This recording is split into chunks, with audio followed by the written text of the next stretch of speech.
Welcome to the Make Each Click Count podcast. Our guest today is Marketing Max, a serial entrepreneur and seasoned marketing strategist who has played a direct role in the growth of over 200 companies. He's founded his advertising agency in Hell's Kitchen, New York City in early 2017 and has since worked with over 120 companies across multiple countries.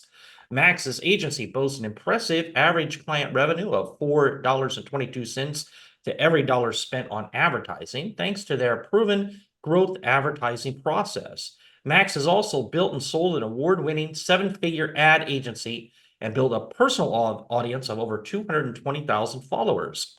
He has driven over 100 million in attributable revenue through various marketing channels. Max, hey, welcome to the show. Thanks so much for having me, Andy. Good to be here. So you've helped over 200 companies grow through your advertising agency, angel investing, and advisory work. Can you share some key strategies and principles that you believe are critical to achieving such consistent success?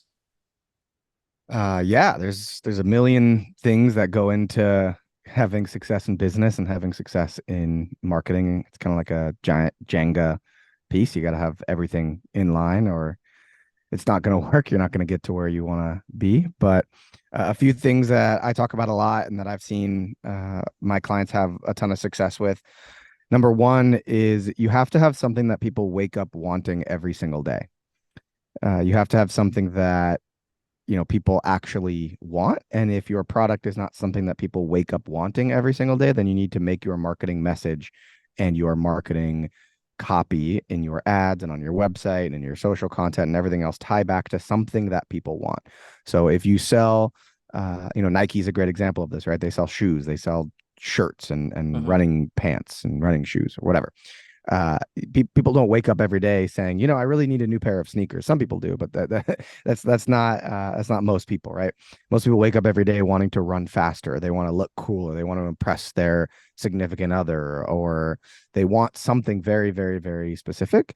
And so if you can tie your product or service back to the thing that they want every day, if you're selling business services, people want to make more money. They want to increase their profit margin. They maybe want to get more leads, get more clients.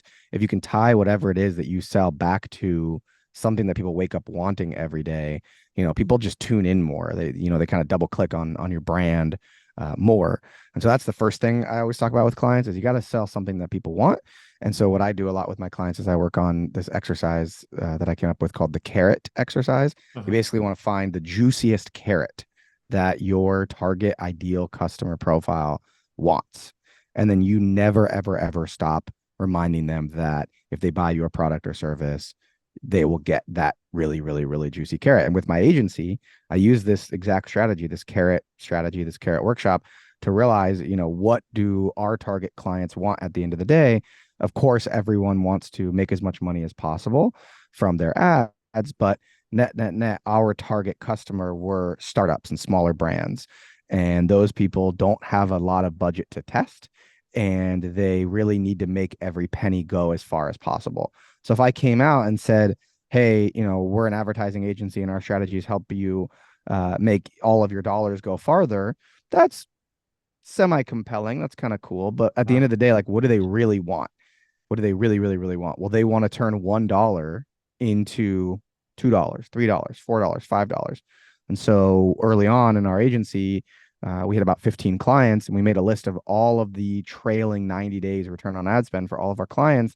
And it was about a 4.8, 4.9x return on ad spend. It's since gone down as Facebook ads has gotten more expensive. Um, but immediately we just kind of went to the market and said, hey, we help companies make $4 for every dollar they spent on digital ads. And if you're a startup that doesn't have a whole lot of money, you need to make your pennies go further, of course. But just explaining it that way was way more juicy, right? It's like a Mhm. machine that you could put a dollar in and get $4 out. So that's kind of an example of how I think about taking something that people want every day and just making it the juiciest, sexiest way possible.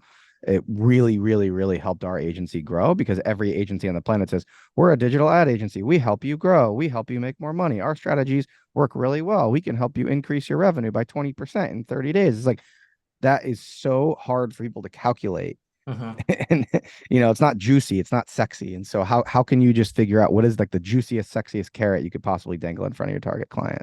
So that's Let's one. yeah, I mean let's talk about those numbers. So you say, 422 you get out for every dollar you spend. Can you walk us through that growth agency or growth advertising process and explain what sets that apart from other agencies? Is it what you just said with the carrot, or is there more to it?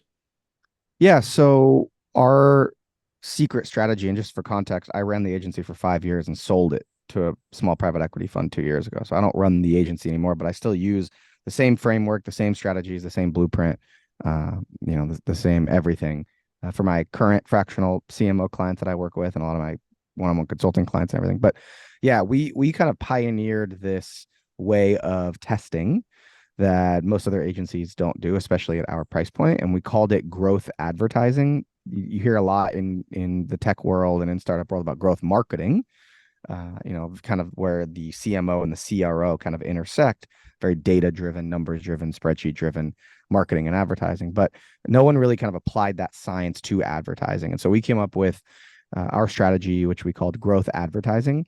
And what we would do is we would sit down with a new client. We would as best as possible try to understand who their target customer was. We would absolutely do that carrot workshop to see what is that main juicy sexy carrot that we can dangle in front of their target audience, or sometimes the clients would have two or three target audiences, so we'd come up with a different carrot for each. And then what we would do is we would come up with three completely different marketing messages and angles and themes as best as possible to articulate that carrot to the target audience. And so the example that we used in our kickoff deck was Geico, right? Geico's tagline is you could save 15% or more on your car insurance by switching to Geico. That is their carrot. But they explain that, or they articulate that to their ICP and to their target audience a bajillion different ways. So they have the caveman, right? They have the gecko, they have the comedy skits. And so what we would do is we would come up with our versions of the gecko and the comedy skit and the caveman. Obviously they weren't those same things. We would basically come up with three completely different angles in order to make the punchline whatever the carrot was for the customer. And so that was something that we started pretty early on, and that's how we were able to generate such crazy returns, because we were testing significantly more creative. So we normally, for most clients, come up with three main themes or messaging skits, right? And then we would come up with five different creative elements for each, Mhm. five different headlines, and five different body copies for each. And we would run those ads towards their target ICP to see which one did best, which, creative out of the five, along with the headlines out of the five headlines, along with the body copies out of the five body copies. We would mix and match those to see which one performed the best. And then we would continue to iterate and optimize from there. And then every quarter or so, we would refresh with two or three new skits or messaging themes. Skits not the right word in that context, but And two or three. where were you running these ads? Is this on Facebook, on Meta? Yeah. So most of our clients, I'd say we would spend 70 to 80% of their budget on Meta, and then the other 20-30% would be on Google ads. We were huge fans of Google search ads, not necessarily YouTube or display. We do a little bit of retargeting with display ads, but most of the time it was for most of our clients, Meta ads. Now, one of the topics that you've spoken about is turning window shoppers into loyal customers using targeted email newsletters. What are some of the most effective tactics that you recommend for converting a casual website visitor into a paying customer? Yeah, well, to go back to the first question of things that work exceptionally well for my clients and strategies that, I use to find really crazy success in some cases. The first thing is the carrot, I would say, but the second thing is once you have that carrot, you need to dangle that carrot in front of people a bajillion times. So I meet with a lot of early stage entrepreneurs, a lot of startups, people early in their entrepreneur career, and they're like, "Hey, I ran a Facebook ad and it didn't work. I ran a Facebook ad, 5,000 people visited my website, and we got 5 purchases." Well, the truth is, someone needs to see or hear your brand 5 times at the very least before they even decide if they're going to purchase your product or not. It's this old thing in marketing called the rule of fifths. Some entrepreneurs, or I shouldn't say entrepreneurs, sorry, some researchers and data experts have said that number is actually closer to 15 now, because that study was done about 15 years ago. Mhm. And we see a lot more content and logos and brands now in our day-to-day life than we did 15 years ago. But you need to get in front of those target customers a million times. So one way you could do that is just retargeting them a shit ton. Excuse my French. I don't know if I'm allowed to curse here, but you could retarget them a shit ton on uh, on Facebook or with Google Display Network or whatever.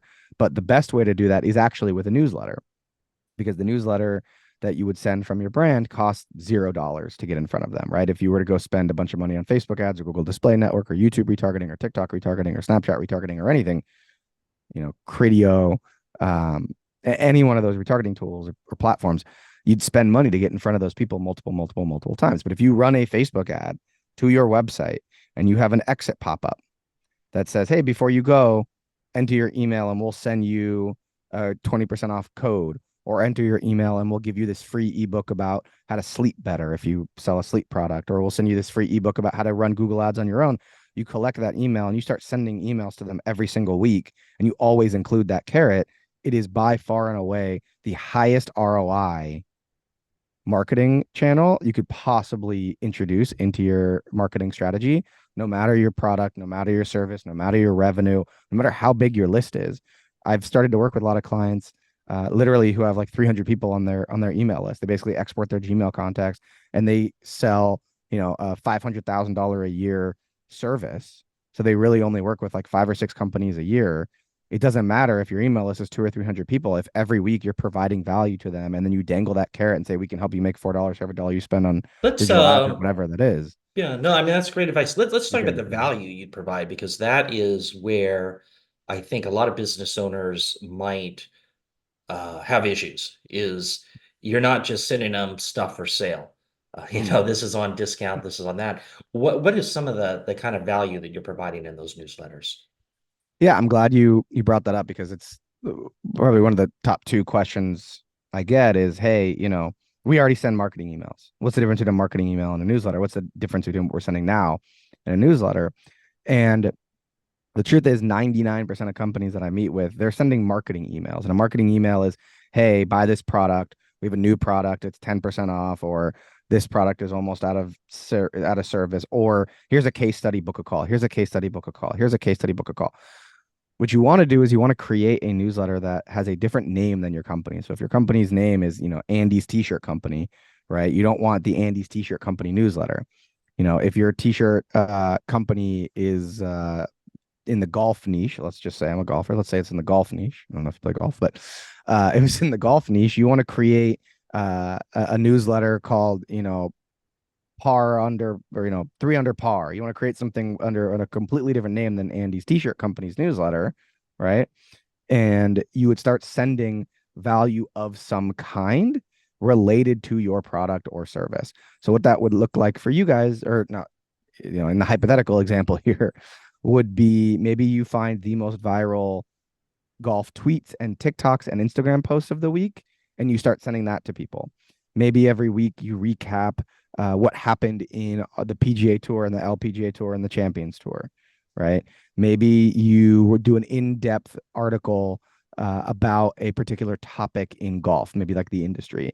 Maybe you do a Q&A with a golfer about their favorite clothing brand and how they were able to break 90 or 80. There's a million different things that you could send. But the idea is, if you create a separately branded newsletter and send value beyond just, hey, buy our product, you create something that people look forward to reading every week beyond just, hey, buy our product or service. And then you basically have your own ad inside of the newsletter. So it doesn't seem like, hey, we're just sending you this Q&A.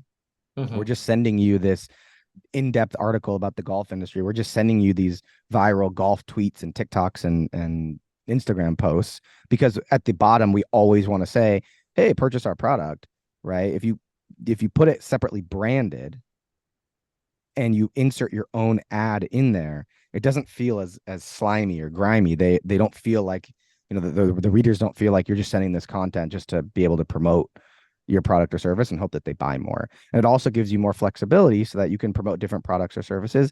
And it also adds an extra revenue stream, because you can charge other brands who want to get in front of your audience to advertise in that newsletter as well. So that's why I'm such a big fan of it. How do you get them to subscribe to the newsletter if it's branded different than your website?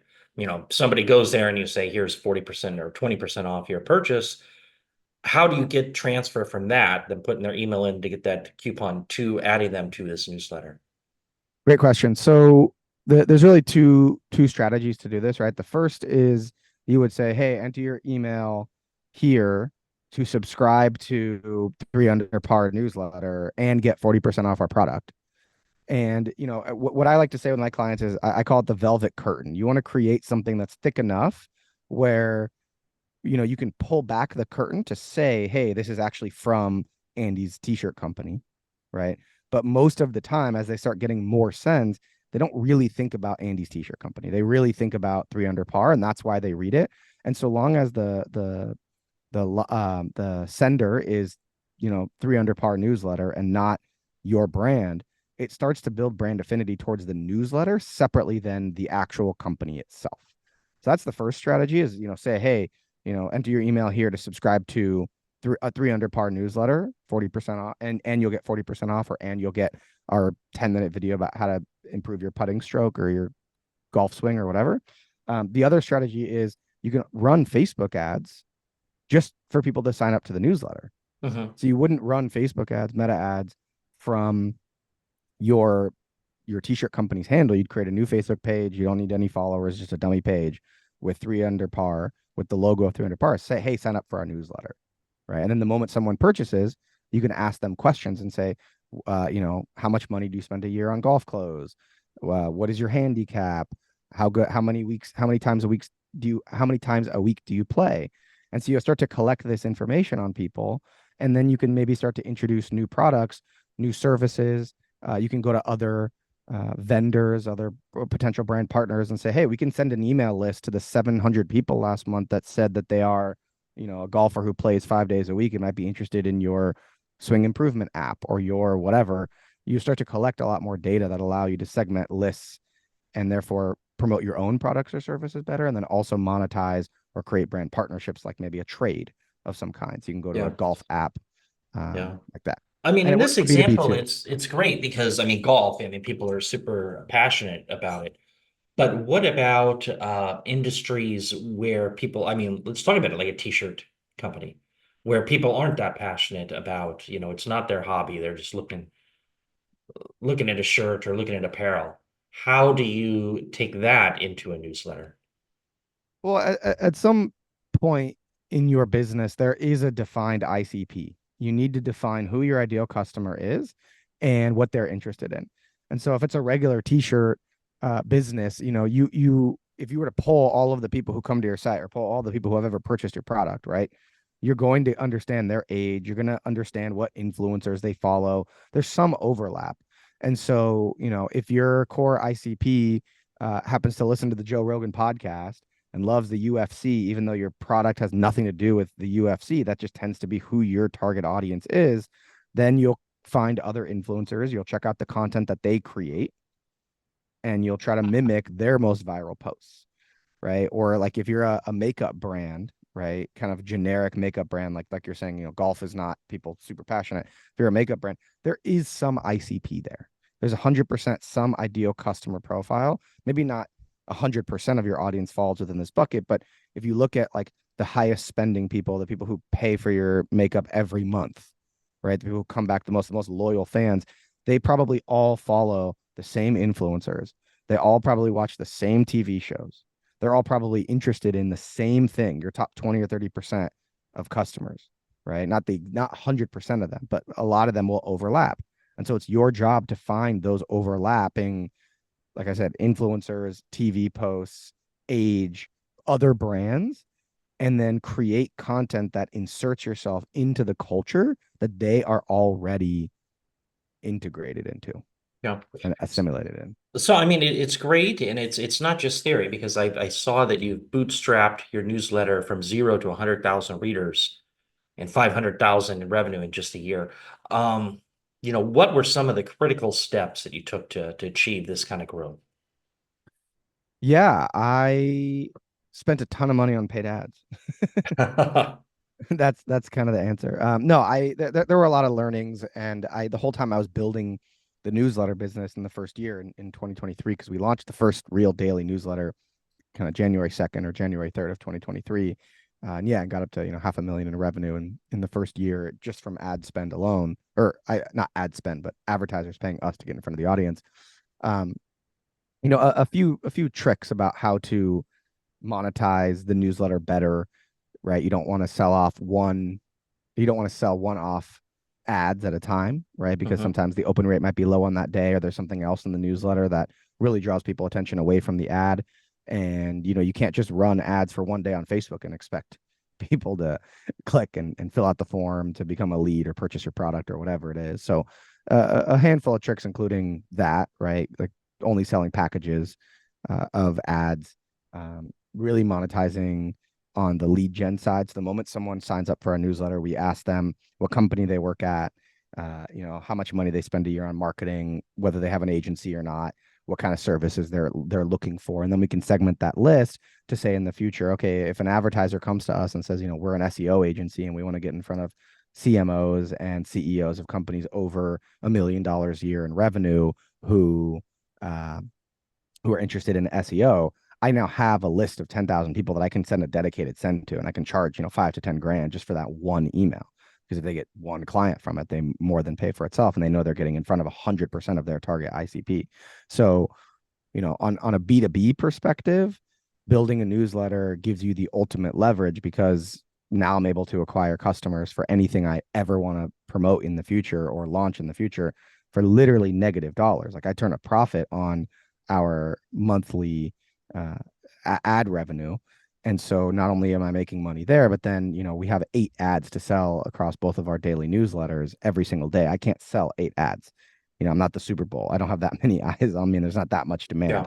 So I can promote my own products or services in there. And, a lot of people would say, oh, it's free marketing. Well, it's not just free. Like I'm literally getting paid. It's negative cost to acquire a customer because I make profit on the ad spend, right? And then from there, I can go and promote my own products or services. So So gives me a crazy competitive advantage. was this newsletter strategy a part of your advertising agency before you sold it, or is this something you've done since? Something I've done since. I launched the newsletter after I sold the agency in, I think, yeah, October of 2021. Took 6-ish months off, wanted to figure out what I wanted to do next and just kind of enjoy in life and decompress from the stress of agencies and or the stress of agency life. And I built up a little following on Twitter. I think at the time I had like 10,000 followers after 6 months, and I launched a course, and my course totally flopped. I think I had 20 purchases, Hmm. and I got on the phone with a mentor, and he said, "Don't launch a course, launch a newsletter." That afternoon, I bought the domain for the newsletter I wanted to launch because I came up with the idea for it pretty quickly, and I started to send a weekly newsletter every single week with one marketing tip, basically what I called a growth hack. And after about 3 or 4 months, we were booked out months and months and months in advance. After we started allowing advertisers to come in, we were booked out months in advance. And I realized that this business is a billboard business, right? It's just inventory. I need more inventory. If I'm booked 3 or 4 months in advance, I can't make money. And so that's when we launched the daily newsletter and really got into it. Like I said, January 2nd or 3rd of 2023. And that's when the And business so really took now off. what are you up? Are you working on the newsletter? Do you help others do this? What is your, I guess, what's your day-to-day look like? Yeah, so the newsletter business really only takes up about 10 or so hours of my time. I have an amazing team that runs that business. So 10 hours a week to that. And then now I'm launching software and service businesses on the back of the newsletter. So I launched a agency reviews platform like Yelp for marketing agencies called agencyreviews.io last year. I launched a service to help other brands start their newsletter called the Newsletter Team. Join-tnt.com if you want to learn more about all the newsletter stuff that I just talked about.